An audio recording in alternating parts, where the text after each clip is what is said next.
The Jewish people have lived in the land of Israel, what is now the state of Israel, have lived here and have been attached to this place for about 3,500 years, 3.5 millennia. Now, roughly for 2,000 years, we were conquered by the Romans, we were conquered by the Byzantines. They did a lot of bad things to us, but they didn't really exile us, contrary to what people think, okay? The loss of our land actually occurred when the Arab conquest took place in the 7th century.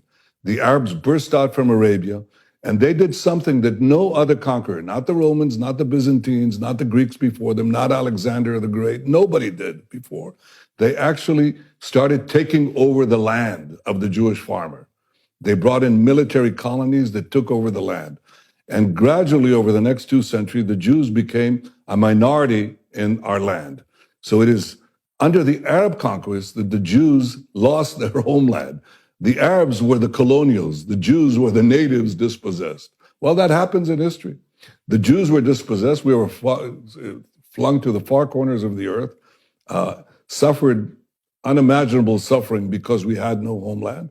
But we didn't disappear, and we never gave up the dream of coming back to our ancestral homeland. The Arabs who had conquered the land basically left it barren. They never made it their own. It was a barren land. It really had, practically, it was an empty land.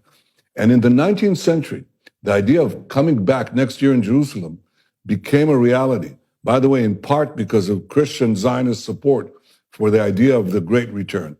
The Jews came back in the 19th century to the land of Israel. The result of this return was that we started building farms, factories, places of employment. Arabs from nearby countries started immigrating, and they call themselves Palestinians. They reconstructed history and said, we've been here for centuries. You have no right to be here.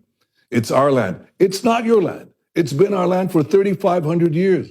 If you took over somebody's apartment, knocked them out, dispossessed them, and they never gave up the claim. They said, it's our claim. And you left this barren dump, okay? And the families, the progeny of the people you kicked out came back, rebuilt the house.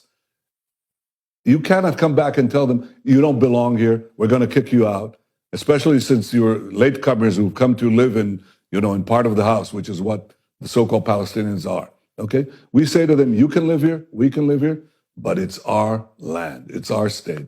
And the reason this conflict continues is because the Palestinians, who represent the colonial powers, the Arab conquest of the Middle East and beyond, they are saying, you have no right for a Jewish state. Well, we do. If any people has any right to a state, if any people never gave up their dreams of returning to their ancestral home, the Jews belong to this land belongs to the Jews. The Palestinians are free to live here next to us, among us, but they're not free to demand the dissolution of the Jewish state. That is not justice. That is injustice. That's the shortest lecture I can give you about Jewish history.